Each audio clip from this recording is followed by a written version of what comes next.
Seventh part क्या है, बहुत इंपॉर्टेंट है।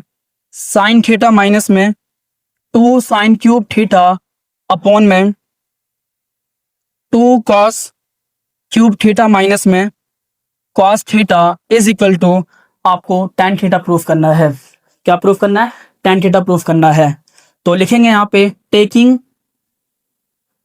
LHS, और ये एक वेरी वेरी इंपॉर्टेंट क्वेश्चन है, बहुत ध्यान से समझेंगे। ओके, LHS क्या है? तो आप बोलोगे सर साइन थीटा माइनस में 2 साइन क्यूब थीटा अपॉन में 2 कॉस क्यूब थीटा माइनस में कॉस थीटा। ठीक है, ये है क्लास 10th। आपको ये बात पता है मुझे टेन थीटा प्रूफ करना है, और टेन थीटा का फॉर्मूला क्या होता है? साइन थीटा अपॉन में कॉस थीटा। इट मीन्स मुझे यहाँ पे साइन थीटा दिख रहा है, मुझे यहाँ पे साइन थीटा दिख रहा है, तो अगर मैं दोनों में से साइन थीटा कॉमन ले लूं तो क्या बच जाएगा? यहाँ पे साइन थीटा था तो 1 बच गया, माइनस में 2 साइन, यहाँ पे 3 था तो 2 बच गया, अपॉन में इसमें भी कॉस थीटा इसमें भी कॉस थीटा है। अगर मैं यहाँ से कॉस थीटा कॉमन ले लूं तो यहाँ पे 2 क्यूब था तो स्क्वायर थीटा बच जाएगा, माइनस में 1 बच गया। अब एक बात तो क्लियर है कि साइन थीटा अपॉन में कॉस थीटा मुझे मिल गया। अगर मैं ये दोनों ब्रैकेट सेम करके काट दूं इसको तो साइन अपॉन कॉस में 10 प्रूफ कर सकता हूं, बट ये जब भी कट कर पाएंगे हम जब ये दोनों सेम होगा। तो सेम करने के लिए हम लोग कौन क्या यूज कर सकते हैं? तो आपके पास जो भी फॉर्मूला है, जो भी कंसेप्ट है, आप यूज कीजिए। तो देखो यहाँ पे 2 साइन स्क्वायर थीटा है ना, इसको कुछ कर नहीं सकते। अगर मैं यहाँ पे 1 को हटा करके, 1 का मतलब क्या होता है? तो आप बोलोगे सर आपने एक फॉर्मूला समझाया था, फॉर्मूला क्या था? इस साइन स्क्वायर थीटा प्लस में कॉस स्क्वायर थीटा जो होता है वो 1 के इक्वल होता है।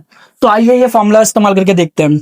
तो यहाँ पे साइन थीटा है, इस 1 को हटा के अगर मैं साइन स्क्वायर थीटा प्लस में कॉस स्क्वायर थीटा और माइनस का 2 साइन स्क्वायर थीटा तो एज इट इज रहेगा, अपॉन में cos theta 2 cos square theta minus में इस 1 को भी हटा करके साइन स्क्वायर थीटा प्लस में कॉस स्क्वायर थीटा लिख देते हैं।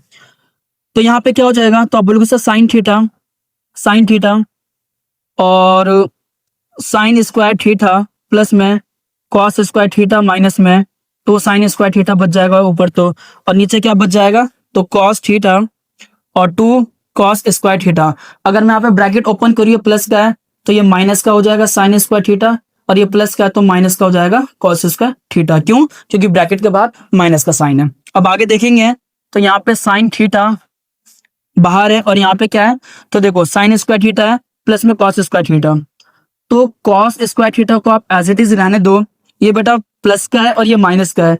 2 साइन स्क्वायर थीटा में से साइन स्क्वायर थीटा जाएगा तो माइनस का साइन स्क्वायर थीटा बच जाएगा ना, बचेगा ना।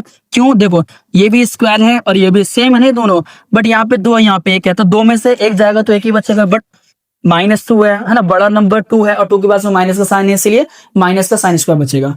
अपॉन में नीचे क्या है? तो आप बोलोगे सर नीचे तो कॉस थीटा है और 2 कॉस स्क्वायर थीटा में से कॉस स्क्वायर थीटा जाएगा तो यहाँ पे प्लस का कॉस स्क्वायर थीटा बच जाएगा। क्यों? क्योंकि प्लस का 2 बड़ा है, और माइनस में साइन स्क्वायर थीटा बच गया। क्लास 10 देखोगे तो दोनों ब्रैकेट सेम हो गया तो कट जाएंगे, क्या बच गया?